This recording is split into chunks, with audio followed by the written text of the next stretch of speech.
L'islam est une religion pleine de mystères, de sagesse cachée et de vérités que peu de gens connaissent. Voici les 15 secrets les mieux gardés en islam, et les 7 derniers vont vraiment te choquer. Chapitre 1. Le nom suprême d'Allah, Ism Allah al-Azam. As-tu déjà entendu parler d'un nom d'Allah, tellement puissant, tellement sacré, que si tu l'invoques avec foi, ta demande est exaucée immédiatement? Ce nom, on l'appelle Ism Allah al-Azam, le nom suprême d'Allah. Mais, voici le mystère. Personne ne sait exactement quel est ce nom. Certains savants pensent que c'est Ya Hayyu Ya Qayyum, d'autres disent que c'est Allah lui-même.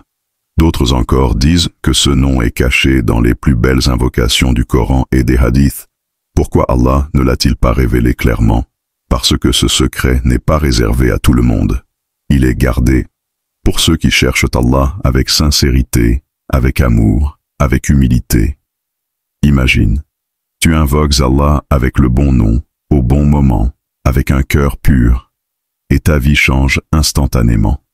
Ce nom, c'est un trésor spirituel, un mot de passe sacré, que seuls les cœurs sincères peuvent découvrir. Message important. Cherche Allah, et peut-être qu'il te fera découvrir son nom suprême. Chapitre 2. Le Mahdi, le guide attendu. Un jour viendra, où le monde sera plongé dans le chaos. Les injustices domineront, les oppresseurs régneront, et les croyants seront éprouvés comme jamais. Mais à ce moment précis, un homme apparaîtra. Un homme descendant du prophète Muhammad, alayhi salam. Un homme juste, droit, guidé par Allah. Son nom, Al-Mahdi. Le prophète, alayhi salam, a dit, le Mahdi fait partie de ma descendance, de la lignée de Fatima. Hadith authentique. Mais voici le secret. Personne ne sait quand il viendra. Personne ne sait où il apparaîtra. Et surtout, personne ne pourra le deviner avant l'heure. Même lui, il ne saura pas qu'il est le Mahdi, jusqu'à ce qu'Allah le prépare, l'élève et l'envoie. Il ne sera pas un prophète, mais il sera un guide pour les croyants, un réformateur, un rassembleur des musulmans. Il restaurera la justice, il combattra le faux, et il préparera le terrain pour le retour de Isa, alayhi salam, Jésus. Message important. Le Mahdi ne viendra pas quand tu t'y attendras. Prépare-toi comme si tu allais le rencontrer demain. Chapitre 3. La nuit du destin. Laylat al-Qadr. Il existe une nuit dans les 10 dernières nuits du mois de Ramadan, une nuit plus précieuse que toute ta vie, une nuit que Allah lui-même a décrite dans le Coran. Laylat al-Qadr est meilleure que 1000 mois. Surat al-Qadr, verset 3. 1000 mois. C'est plus de 83 années de prière, d'invocation, de bonnes actions, en une seule nuit. Mais voici le mystère. Allah a caché la date exacte de cette nuit. Pourquoi? Pour que tu ne t'arrêtes pas à une seule nuit, mais que tu cherches, que tu luttes, que tu te dépasses dans toutes les 10 dernières nuits de Ramadan. Cette nuit-là, les anges descendent, la paix envahit la terre, et les portes du ciel sont grandes ouvertes. Ta doua y est écoutée. Ton destin peut y être changé, tes péchés peuvent être effacés. Mais seuls ceux qui cherchent sincèrement Laylat al-Qadr la trouvent, et seuls ceux dont le cœur est vivant en ressentent la lumière. Message important. Ne cherche pas seulement Laylat al-Qadr, cherche Allah dans cette nuit. Chapitre 4. L'heure secrète de l'exaucement des douas. As-tu déjà prié, invoqué Allah, pleuré de tout ton cœur, et ressenti que ton appel est monté directement vers le ciel? Ce n'est pas un hasard, car dans chaque journée, dans chaque nuit, il existe des heures spéciales, des moments cachés, où chaque doua est exaucé. Le prophète Muhammad, alayhi salam, a dit, il y a une heure le vendredi où, si un serviteur musulman y demande quelque chose à Allah, il la lui accorde. Muslim. Et aussi, dans le dernier tiers de la nuit, Allah descend au ciel le plus bas et dit, qui m'invoque, que je lui réponde, qui me demande, que je lui donne. Bukhari and Muslim. Mais Allah a caché l'instant précis. Pourquoi? Pour que tu n'attendes pas une seule minute pour l'appeler, pour que tu sois en invocation constante, avec espoir, amour et patience.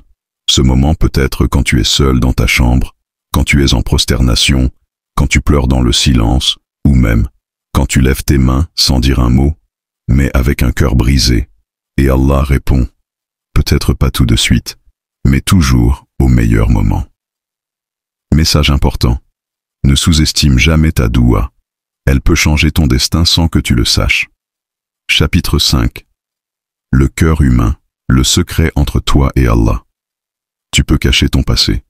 Tu peux sourire en public. Tu peux faire semblant devant les gens. Mais il y a un endroit en toi que personne ne connaît, personne ne voit, sauf Allah. Ton cœur. Ce lieu secret où résident tes intentions, tes peurs, tes espoirs et même tes fautes les plus cachées. Le prophète Muhammad, alayhi salam, a dit, « Certes, il y a dans le corps un morceau de chair. S'il est bon, tout le corps est bon. Et s'il est corrompu, tout le corps est corrompu. C'est le cœur. Bukhari Muslim, ce que tu ressens, ce que tu penses, ce que tu vis dans le silence, Allah le sait. Et parfois, ce que tu fais sans être vu, ce que tu ressens sans le dire, vaut plus que 1000 actes visibles. C'est pour ça que l'islam ne juge pas uniquement les apparences, mais il pèse les intentions, il purifie les cœurs, il valorise les larmes sincères, même si elles tombent dans l'obscurité. Message important, travaille ton cœur, car c'est là que commence ta vraie relation avec Allah. Chapitre 6. Les péchés couverts. Quand Allah cache ta honte, il y a des choses que tu as faites, que personne ne sait, des fautes que tu regrettes, des moments que tu n'oses même plus évoquer. Et pourtant, tu es toujours là. Tu vis, tu respires, tu manges, tu ris, comme si rien ne s'était passé. Pourquoi? Parce qu'Allah t'a couvert. Le prophète Muhammad, alayhi salam, a dit, « Tout membre de ma communauté sera pardonné sauf ceux qui divulguent leurs péchés. » Bukhari. Tu sais ce que ça veut dire? Que même si tu as fauté, Allah ne t'a pas exposé. Il a voilé ta honte alors qu'il aurait pu te dévoiler devant le monde entier. Tu n'as pas été préservé parce que tu es meilleur que les autres, mais parce qu'Allah est Al-Sittir, celui qui couvre les fautes. Il te donne une chance. Il attend que tu reviennes à lui. Et si tu te repens sincèrement, il efface, il pardonne, il aime. Message important. Ne prends pas sa discrétion pour de l'oubli. Reviens à lui tant qu'il te couvre. Chapitre 7. Une parole qui te sauve du feu, en quelques secondes. Imagine. Une seule phrase, facile à prononcer, courte, mais si lourde auprès d'Allah, qu'elle peut te sauver de l'enfer. Le prophète Muhammad, alayhi salam, a dit, « Quiconque dit sincèrement, La ilaha illallah, entrera au paradis. » Bukhari and Muslim, La ilaha illallah. Il n'y a de Dieu qu'Allah. Tu le dis peut-être tous les jours, mais est-ce que ton cœur le vit? Est-ce que ta langue le dit avec sincérité? Car cette phrase, ce n'est pas juste des mots, c'est un engagement, c'est une lumière, c'est la clé du paradis. Et parfois, cette seule phrase dite dans un moment de sincérité absolue efface une vie entière de péché. Et Allah est tellement miséricordieux qu'il peut prendre cette parole simple et en faire ton ticket pour l'éternité. Message important.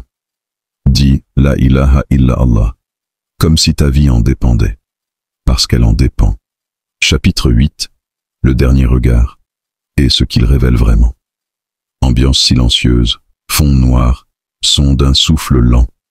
Une lumière s'éteint doucement. Un jour, tu seras allongé, silencieux, tes proches autour de toi en larmes. Et à ce moment précis, tes yeux regarderont vers le haut. Ton âme quittera doucement ton corps. Mais il y a un secret dans ce dernier regard, un détail que beaucoup ignorent. Le prophète Muhammad, alayhi salam, a dit, lorsque l'âme du croyant sort, elle est accueillie par les anges avec douceur, et il regarde vers le ciel, là où elle est emmenée. Hadith authentique. Mais pour les injustes, les ingrats, les arrogants, le dernier regard est rempli de terreur. Leurs yeux s'écarquillent, leur visage se renverse, et leur cœur sombre, car ils voient ce qu'ils redoutaient toute leur vie. Tu veux savoir si tu es prêt pour ce moment? Regarde où ton cœur se tourne aujourd'hui, car comme tu vis, tu mourras, et comme tu meurs, tu seras ressuscité. Message important, fin. Prépare ton cœur à sourire. Au moment de regard. Chapitre 9. Les 7 privilégiés. À l'ombre d'Allah, quand il n'y aura aucune autre ombre. Il y aura un jour où le soleil sera si proche que les gens transpireront jusqu'à s'étouffer. Un jour de panique, de regret et d'attente, le jour du jugement. Mais il y aura 7 types de personnes que Allah couvrira sous son ombre, quand aucune autre ombre n'existera. Le prophète Mohammed, alayhi salam, a dit, 7 seront à l'ombre d'Allah, le jour où il n'y aura d'ombre que la sienne. Bukhari et Muslim. Qui sont-ils? 1. Un dirigeant juste. 2. Un jeune qui a grandi dans l'adoration d'Allah. 3. Un homme dont le cœur est attaché aux mosquées. 4. 2 personnes qui se sont aimées en Allah et se sont quittées en son nom. 5. Un homme qui a été tenté par une femme belle et influente, mais il a dit « Je crains Allah ». 6. Celui qui donne en secret, tellement discrètement, que sa main gauche ignore ce que donne sa main droite. 7. Celui qui se souvient d'Allah seul, en pleurant. Ils ne sont pas célèbres, ils ne sont pas riches, mais leur cœur était sincère. Et Allah les honorera quand tout le monde souffrira. Message important, travaille en secret pour qu'Allah t'élève en public, le jour où tout le monde en aura besoin. Chapitre 10. Les anges qui t'accompagnent.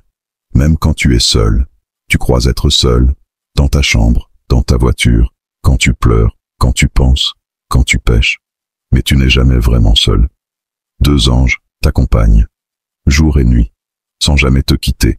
Quand les 2 anges enregistrent, l'un assis à droite, l'autre à gauche. Sourate, Kaf, verset 17. Rakib et Atid, ils notent chaque mot, chaque geste, chaque intention. Et ce n'est pas tout. Il y a aussi les anges protecteurs, que Allah envoie pour te garder du mal, des accidents, des dangers invisibles. Des anges sont assignés à vous, devant vous et derrière vous, pour vous protéger par ordre d'Allah. Sourate Ar-Ra'd, verset 11. Quand tu fais tes ablutions, quand tu lis le Coran, quand tu fais dhikr, des lumières invisibles t'entourent. Et le ciel s'ouvre pour t'écouter. Et le plus incroyable, lorsque tu fais une bonne action sincèrement, les anges prient pour toi. Ils disent, « Ô Allah, pardonne-lui. Ô Allah, accorde-lui le paradis. » Message important. Fais de ta vie un livre que les anges seront fiers d'écrire. Chapitre 11. Le poids des larmes, quand une seule goutte peut éteindre l'enfer. Une larme, juste une, peut sembler faible, inutile, insignifiante. Mais dans l'islam, une larme peut valoir plus qu'une montagne d'or. Le prophète Muhammad, alayhi salam, a dit « 2 yeux ne seront jamais touchés par le feu de l'enfer. Un œil qui a pleuré par crainte d'Allah et un œil qui a veillé en gardant dans le sentier d'Allah. » Tirmidhi. Oui, une seule larme, versée seule, dans le silence, par crainte, par amour ou par regret devant Allah, peut éteindre le feu de l'enfer. Tu n'as pas besoin d'un long discours. Tu n'as pas besoin d'être parfait. Mais si ton cœur se brise, si tes yeux se mouillent, et que tu tournes ton regard vers le ciel, Allah, lui, te regarde déjà. Et quand personne ne te comprend, quand tu pleures seul, dans l'ombre, Allah recueille cette larme. Et il en fait un témoin pour toi le jour du jugement. Pleure pour Allah tant que tu peux, car viendra un jour où tu pleureras, mais trop tard. Chapitre 12. Les invocations secrètes des prophètes, alayhim salam. Quand les plus aimés d'Allah ont crié, en silence. Tu crois que ton épreuve est trop dure, que ta douleur est trop profonde. Écoute alors les douas de ceux qu'Allah a aimés le plus. Dans ces moments, ils ont levé les mains vers le ciel, et Allah a répondu, 1. Ibrahim, alayhi salam, seul dans le désert avec son fils. 1. Ibrahim, alayhi salam, seul dans le désert, avec son fils Ismaïl. Seigneur, fais de nous des soumis à toi, et de notre descendance une communauté soumise à toi. Sourate Al-Baqarah, verset 128. Il n'a pas demandé de pouvoir, ni de royaume. Il a demandé la soumission à Allah. 2. Yunus, alayhi salam, avalé vivant, dans les profondeurs marines. La ilaha illa anta, subhanaka inni kuntu min ad-dalimin. Sourate Al-Anbiya, verset 87. Une une invocation qui a brisé les ténèbres. Et Allah l'a sauvé d'un endroit que personne n'a jamais quitté vivant. 3. Zacharia, alayhi salam. Âgé, sans enfant, mais toujours plein d'amour pour son Seigneur. Ô mon Seigneur, accorde-moi, venant de toi, une bonne descendance. Sourate Al-Imran, verset 38. Allah lui a offert Yahya, alayhi salam, un prophète d'une pureté rare. 4. Nuh, alayhi salam. Incompris par sa propre famille. Seigneur, mon fils est de ma famille. Ta promesse est vérité. Sourate Hud, verset 45. Il voulait sauver son fils. Mais Allah lui a enseigné que la vraie famille, ce sont ceux qui croient. 5. Moussa, alayhi salam. Devant Pharaon, seul contre un empire. Seigneur, ouvre-moi ma poitrine, facilite ma mission, délie un nœud en ma langue. Sourate Taha, versets 25-27. Une invocation que tout orateur, tout étudiant, tout croyant peut répéter aujourd'hui. 6. Ayoub, alayhi salam, dépouillé de tout, corps détruit, rejeté par tous. J'ai été touché par le mal, et tu es le plus miséricordieux des miséricordieux. Sourate Al-Anbiya, verset 83. Il n'a même pas demandé la guérison. Il s'est contenté de rappeler la miséricorde d'Allah. Et Allah l'a guéri. 7. Suleyman, alayhi salam. Roi, prophète, humble. Seigneur, pardonne-moi et accorde-moi un royaume que nul après moi n'aura. Sourate Sad, verset 35. Et Allah a soumis les vents, les djinns et les oiseaux à son ordre. 8. Issa, alayhi salam. Né sans père, calomnié, mais pur. Si tu les châties, ils sont tes serviteurs, et si tu leur pardonnes, tu es le puissant, le sage. Sourate Al-Maïda, verset 118. Même au jour du jugement, il parle avec humilité et crainte devant Allah. Ces douas ne sont pas juste des mots, elles sont des cris du cœur, des confidences entre un serviteur et son Seigneur. Message important, des invocations faites dans le secret, mais exaucées au grand jour. Quand tu n'as plus rien, fais comme les prophètes, parle à Allah, et regarde ce qu'il fera pour toi. Chapitre 13. La lumière qui sort du tombeau. Quand la tombe devient un jardin ou un gouffre. Un jour, on te portera, on te déposera doucement, dans un trou froid et étroit. Puis, la terre te recouvrira, et tout le monde s'en ira. Mais là, seul dans ta tombe, un secret immense t'attendra. Le prophète Muhammad, alayhi salam, a dit, la tombe est soit un jardin des jardins du paradis, soit un gouffre des gouffres de l'enfer. Tirmidhi. Mais qu'est-ce qui fait la différence? Qu'est-ce qui transforme la tombe en lumière ou en châtiment? Voici ce que les savants nous ont transmis. La lumière dans la tombe vient de 1. La prière faite avec sincérité. Chaque raka'a t'éclaire dans l'obscurité. 2. La lecture du Coran, en particulier Sourate Al-Mulk, qui te protège dans la tombe. 3. Les ablutions constantes. Le prophète, alayhi salam, a dit que celui qui meurt en état de pureté, Allah l'élève. 4. Les larmes versées pour Allah. Car chaque larme sincère laisse une trace de lumière dans l'au-delà. 5. Ton bon comportement avec les gens. Car la douceur avec les créatures est récompensée dans le silence de la tombe. Et lorsque l'ange viendra te demander, qui est ton Seigneur? Quelle est ta religion? Qui est ton prophète? Ta langue ne répondra pas par habitude. C'est ton cœur qui parlera. Et seul un cœur vivant sur terre répondra correctement sous terre. Mais attention, si tu vivais dans l'oubli, la négligence, l'arrogance, ta tombe deviendra étroite, obscure, terrifiante. Tu sentiras la chaleur, tu entendras les cris, et tu verras ce que tu redoutais. Prépare ta tombe pendant que tu marches encore sur cette terre, car c'est là-bas que commence ta vraie vie. Message important. Prépare ta tombe pendant que tu marches encore sur cette terre, car c'est là-bas que commence ta vraie vie. Chapitre 14. Les péchés qui laissent des traces invisibles sur ton cœur, quand ton cœur s'assombrit sans que tu t'en rendes compte. Ton cœur, c'est ton centre. C'est là où la foi vit. C'est là que naît la paix. Mais c'est aussi là que les péchés laissent des marques invisibles. Le prophète Muhammad, alayhi salam, a dit, Lorsqu'un serviteur commet un péché, un point noir est inscrit sur son cœur. S'il se repent, il est effacé. Mais s'il persiste, cela s'accumule jusqu'à couvrir entièrement le cœur. Musnad Ahmad. C'est ce qu'Allah appelle dans le Coran « Kalla bal rana ala qulubihim ». Leurs cœurs sont rouillés à cause de ce qu'ils faisaient. Surat al-Mutafifin, verset 14. Chaque petit péché, regarder ce que tu ne devrais pas, parler dans le dos, rater une prière, mentir même pour rire, t'éloigne d'Allah sans que tu le sentes. Tu restes debout, mais ton cœur lui est à genoux. Et le pire, c'est l'accoutumance. Tu pèches une fois, tu regrettes. Tu pèches 10 fois, tu t'habitues. Et un jour tu pèches, sans ressentir la moindre gêne. Il considère cela comme insignifiant, mais pour Allah c'est énorme. Surat An-Nur, verset 15. Mais il y a de l'espoir. Toujours, repens-toi. Pleure.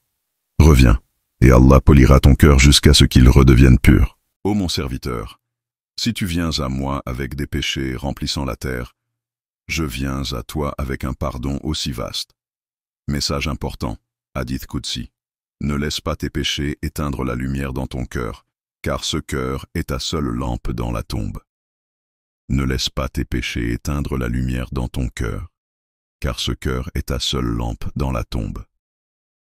Voici le dernier chapitre de cette série et sûrement le plus mystérieux et bouleversant. Chapitre 15. Ce que tu ne vois pas autour de toi, mais qui t'observe chaque jour. Quand l'invisible te voit mieux que toi-même. Mais avant de commencer, YouTube m'a fait comprendre que près de 7800 d'entre vous regardent nos vidéos sans s'abonner. Si ce contenu t'apporte quelque chose, si tu ressens que cette série t'a touché, abonne-toi pour soutenir notre chaîne et nous aider à diffuser encore plus de rappels sincères et profonds. Un simple clic, mais un impact immense. Tu crois être seul? Tu crois que personne ne t'a vu quand tu as cliqué sur ce lien? Tu crois que personne ne t'a vu quand tu as cliqué sur ce lien? Quand tu as dit ce mot? Quand tu as rabaissé quelqu'un? Quand tu as manqué la prière en pensant « personne ne le saura ». Tu te vois, mais eux te voient aussi. Dans l'univers invisible, 2 mondes t'observent sans relâche. 1. Les 2 anges sur tes épaules. Et il y a au-dessus de vous des gardiens, honorables, qui notent, ils savent ce que vous faites. Surat Al-Infitar, verset 10-12. Raqib et Atid. 2 anges. L'un écrit tes bonnes actions, l'autre écrit tes mauvaises. Chaque regard, chaque souffle, chaque mot, tout est noté. Pas un mot ne sort de sa bouche sans qu'un observateur ne l'inscrive. Surat Kaf, verset 18. Imagine, une caméra céleste, 24, 24, 0 interruption, et le tout sera présenté devant toi le jour du jugement. 2. Les djinns, créatures invisibles, mais proches de toi, ils vous voient, lui et sa tribu, d'où vous ne les voyez pas. Surat Al-Araf, verset 27. Parmi eux, il y a ton Karine, le djinn qui t'accompagne jusqu'à ta mort. Le prophète Muhammad, alayhi salam, a dit « Chacun de vous a un compagnon parmi les djinns. Muslim. Ce djinn te souffle le doute, te pousse au mal, t'encourage à reporter la prière, à écouter la musique au lieu du Coran, à juste regarder un peu, à juste parler une fois. Mais ce qui est terrifiant, c'est que toi aussi tu peux l'influencer, par ta foi, par ton dhikr, par ta proximité avec Allah. Le prophète, alayhi salam, a dit « Mon Karine est devenu musulman, il ne me pousse qu'au bien. » 3. Allah lui-même, Al-Basir, le clairvoyant, Ar-Raqib, le vigilant. Allah ne regarde pas vos corps ni vos visages, mais il regarde vos cœurs et vos actions. Muslim. Quand les anges ne sont pas là, quand les djinns sont loin, quand les gens t'oublient, Allah, lui, ne cligne jamais des yeux. Tu peux fuir les regards, mais tu ne peux jamais fuir le sien. Dans l'instant où tu résistes, dans l'instant où tu te purifies, dans l'instant où tu choisis la lumière malgré l'ombre, les anges sourient, le djinn s'affaiblit, et Allah te rapproche de lui. Marche sur terre comme si chaque pas était filmé, car dans l'invisible, ton histoire est déjà écrite. Et rappelle, car le rappel profite aux croyants. Surat Ad-Dariyat, verset 55. Si ces rappels t'aident à te rapprocher d'Allah, alors abonne-toi et marche avec nous sur ce chemin, celui qui mène vers lui.